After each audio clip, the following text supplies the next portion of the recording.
All right, the law of conservation of energy. The law of conservation of energy states in a closed system, no work is being done on the system. Then the total amount of energy of the objects in the system is constant. So let's just talk about what all this means. No work is being done on the system. So what we're saying is the work being done on the system is zero. Remember, our first definition for work is that it's a force acting through a displacement. So assuming objects in the system can move, if I'm saying no work is being done on the system, what I'm really saying is that the force in the system is zero. That's what we mean by a closed system. A closed system is any system where the force acting on the forces, there are no external forces acting on the objects in the system. Now I use the word here, external forces. That's going to be important in a second, but let's just work through what this means then. So if I say no work is being done, the work is zero, there's no external force, then if I use my second definition of work, which is that work is the change in energy, or work is equal to E2 minus E1, if I recognize that there are no forces, and as a result no work, then the work goes to zero, and E2 minus E1, the change in the energy, goes to zero. And if I want to rearrange that, E1 equals E2.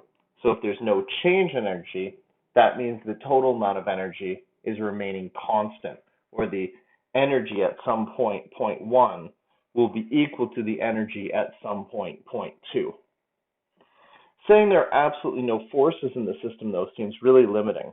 So that's why I think this idea of external forces is important to understand. If we want to say that there are no external forces acting in a system, what does that mean? What forces are allowed and what forces aren't allowed? Which ones are the external ones?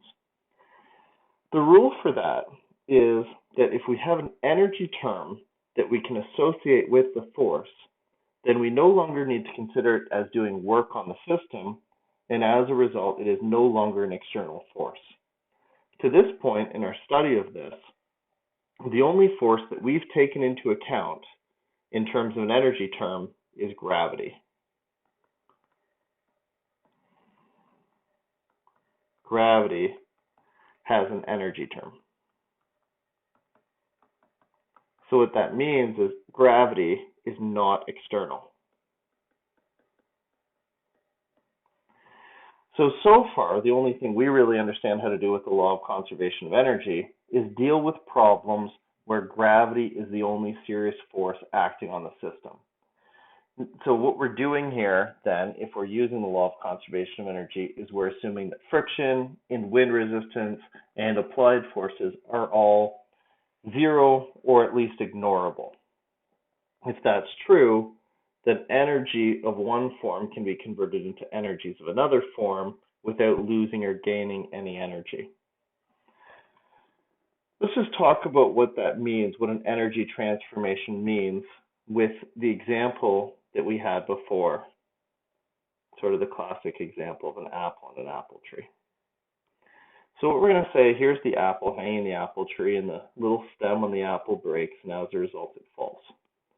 Now the apple's going to fall at a pretty slow rate, and so the force of friction, wind resistance are pretty unimportant. So the only important force in this system is gravity. And since gravity has an energy term, it's an internal to the system force, or it's not external.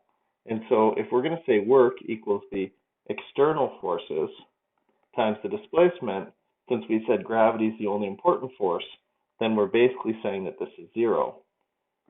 So work is zero, which means the initial energy, or the energy isn't changing, the change in energy is zero, and so the initial energy is equal to the final energy. What we can do with this then is we can say that since this apple has some height h, we know initially that it has some gravitational potential energy. And as a result, we can predict what its final velocity is just before it hits the ground, because when that h all goes away and the height at the bottom becomes zero, all of the gravitational potential energy is converted into kinetic energy. What that means then is we can use the kinetic energy formula to determine what the velocity is. So we can relate the height of the apple on the apple tree to the velocity with which it hits the ground. That's how we're going to use the law of conservation of energy. As we study more and more about this, we'll come up with more and more energy terms, and we'll be able to deal with more and more situations in which we've taken into account all of the important forces, and as a result, we can use energy to predict how a change in one variable related to one form of energy can cause a change in a second variable related to a second form of energy.